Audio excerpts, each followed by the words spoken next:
Good morning, children. In the previous lecture, we have discussed about cell cycle and cell division. Today, we are going to discuss about photosynthesis in case of higher plants. So, let us start with the topic.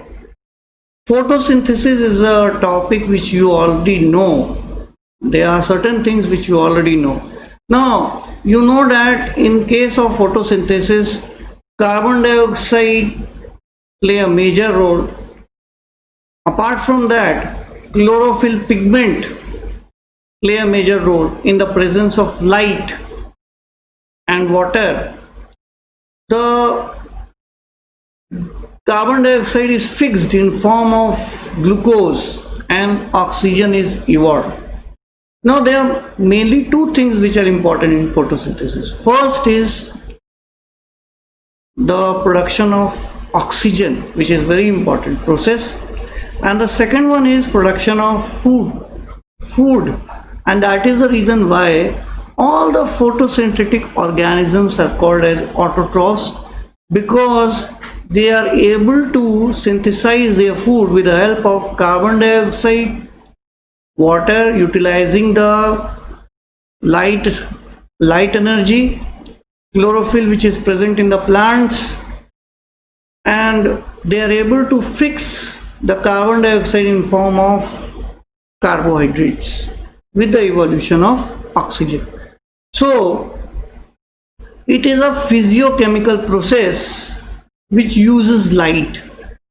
There are a number of experiments which the scientist has done, many scientists have done, in order to make various aspects of photosynthesis more clear.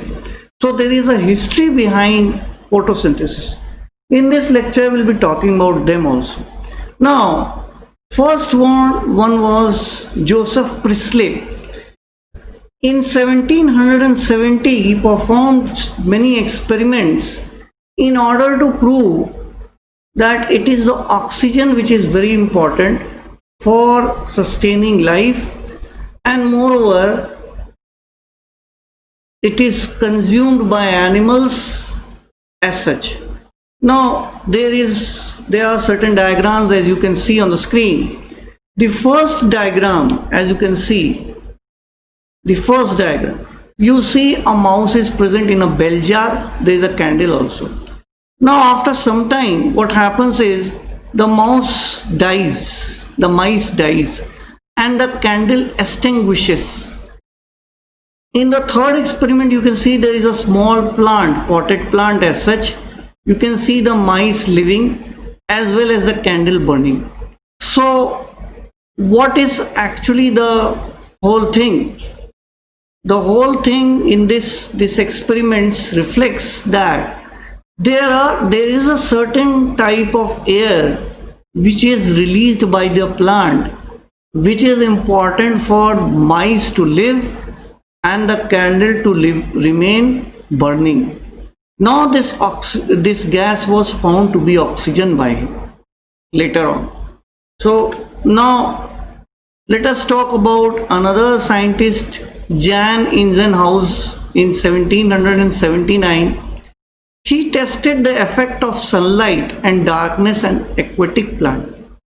Now he repeated the same kind of experiment, but keeping the whole setup once in dark and once in presence of sunlight, and he concluded that it is the sunlight which is important for the formation of a gas which is required for breathing by the animal as well as lighting of the candle. That means oxygen is only liberated in the presence of sunlight. So sunlight is essential in case of photosynthesis. Now let us talk about another scientist, Angelman, experiments as such. T.W. Angelman. He again demonstrated that if the light passes through the prism, it is separated, it forms a spectrum of many colors as such, and it is only the red color and the green color which has the maximum absorption and which liberates more amount of oxygen also. Now in this experiment he kept a prism, he split it with the help of the prism. The light was split into various spectrum, and there was a alga plant cladophora which was present in a suspended aerobic bacteria solution. Now it was observed that the bacteria were found more on the towards the blue light and the red light, indicating that the oxygen is liberated in much more amount in this region. This also proves that the process of photosynthesis occur in this spectrum more than any other color as such. So this is a very important experiment. Now let us talk about another scientist, Vanneel, Paulinus Vanneel. Now according to him, he studied on purple and green sulfur bacteria as such. Now he proved that it is the oxygen which is liberated, it is from the water and not from the carbon dioxide. You know that in the process of photosynthesis, oxygen is getting liberated. Now the carbon dioxide also contain oxygen atom and the water also contain the oxygen atom. You know the equation 6CO2 plus 12H2O. The equation is something like this: 6CO2 plus 12H2O. Now it gives C6H12O6 plus 6H2O plus 6O2. Now this occurs in the presence of sunlight. Now the oxygen which is getting liberated, now you see carbon dioxide also contains the oxygen atom and water also contains the oxygen atom. Through his experiment, it was proved that it is the water which breaks down and the oxygen is liberated. Now he used, in case of bacteria, purple bacteria, he, instead of water, he used hydrogen sulfide, H2S. Now water, when it breaks down into hydrogen and oxygen.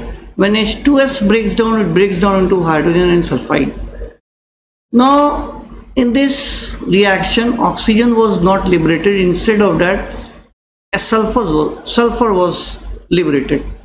This proves that it is the water which is responsible for the liberation of oxygen.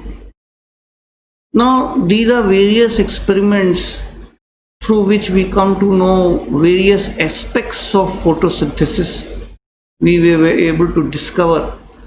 Now these experiments are very important also, and it is required that you should study from your NCERT book.